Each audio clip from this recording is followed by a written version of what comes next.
It's time for Donkey of the Day. It's a read, but you're so good at it. You trying to be a fake-ass Charlamagne. There's only one Charlamagne to God. Damn, Charlamagne, who you giving Donkey of the Day to now?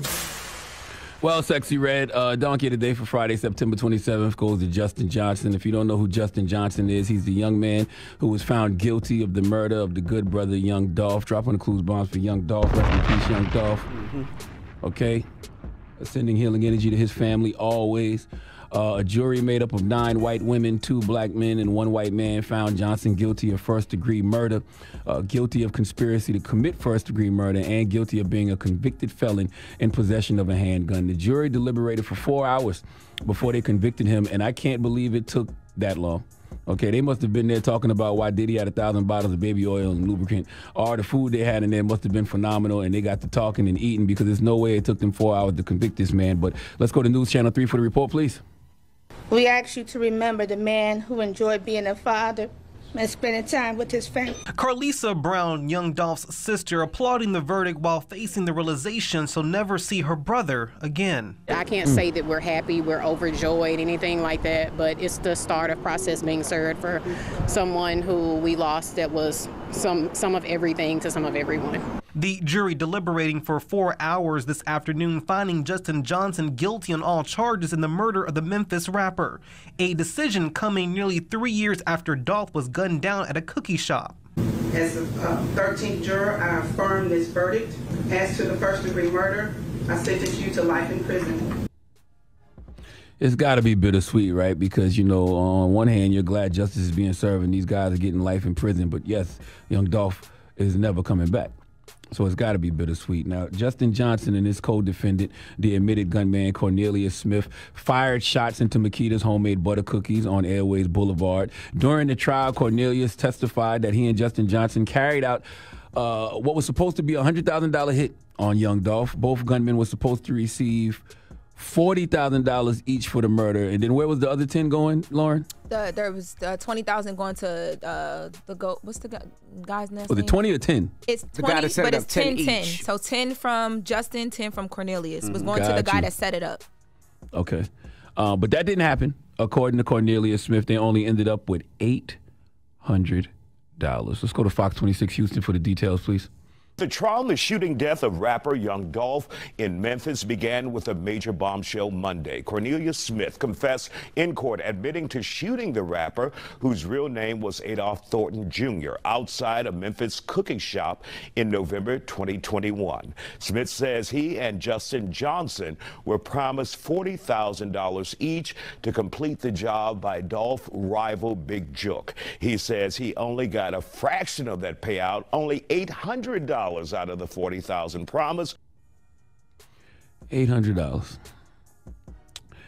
You know, Cornelius Smith admitted his role in killing Dolph and said he felt no emotions over it at the time because he was addicted to drugs and was looking forward to collecting his $40,000 payday, which, of course, he never got. And prosecutors argued that the plan was for Justin Johnson to secure a record deal for the murder. Think about what we're talking about here. 2 black men going to prison forever for killing another black man for not a damn thing.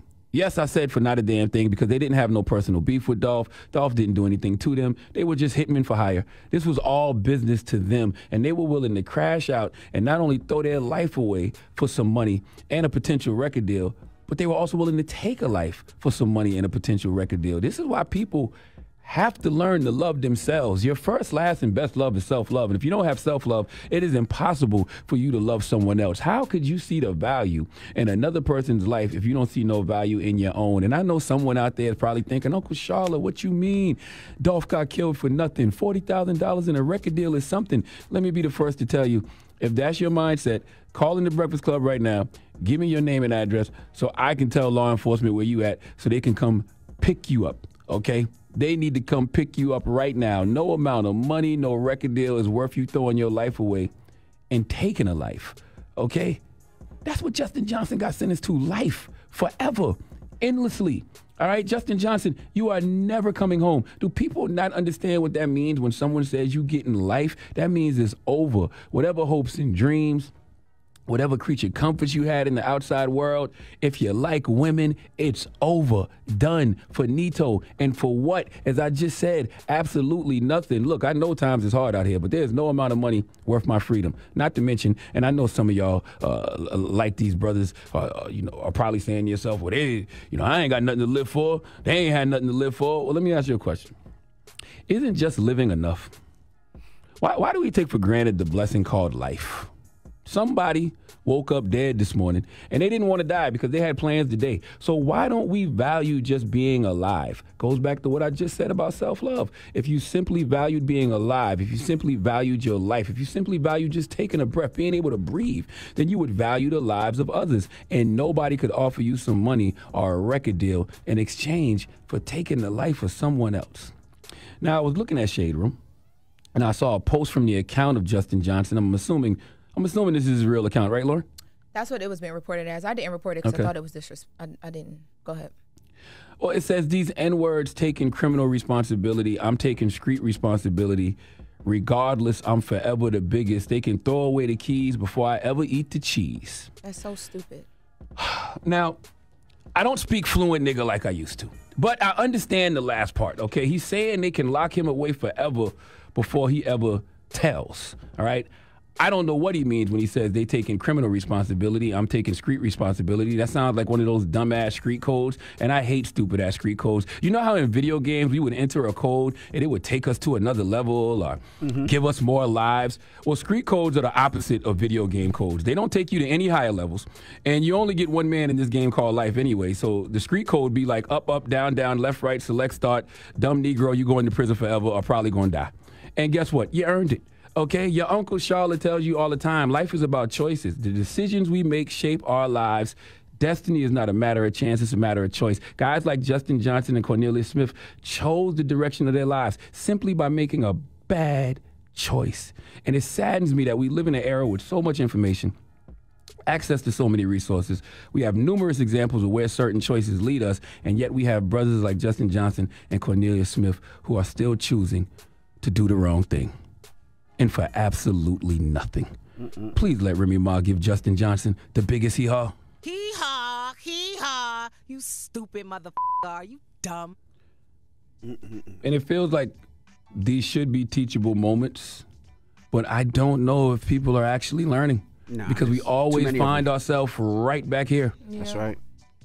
I just don't understand why post the statement. Like, if you're going to stand on that, you want to, you know what I mean, take your time, take it. Be quiet and take it. Like, but why post that? There's people hurting behind that. And I'm going to tell you something else. Salute to my man, Shaka Senghor, man. Shaka Senghor is a good friend of mine, great brother. He posted under the post that the young man posted. He said, as someone who served 19 years, I can say those sentiments will vanish within a couple of days. Reality will set in, and he is going to be in for a sad awakening. I have never, and I mean never, met someone in prison who was happy to be there. I have never met someone who killed someone that doesn't wish they could take that 30 seconds back. If you are living that street life, I hope you take this moment to realize how you are being used. When that prison number is handed out, it won't be given to your mommy, your homies, or whoever you thought was riding with you. Once that door slams shut, it's all on you from there. Shaka Senghor, you ain't never lie, my brother.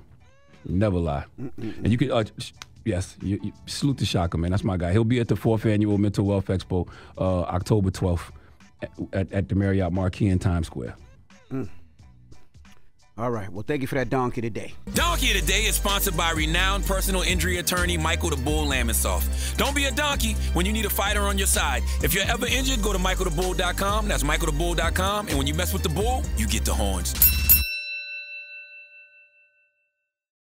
Wake that ass up. Early in the morning. The Breakfast Club.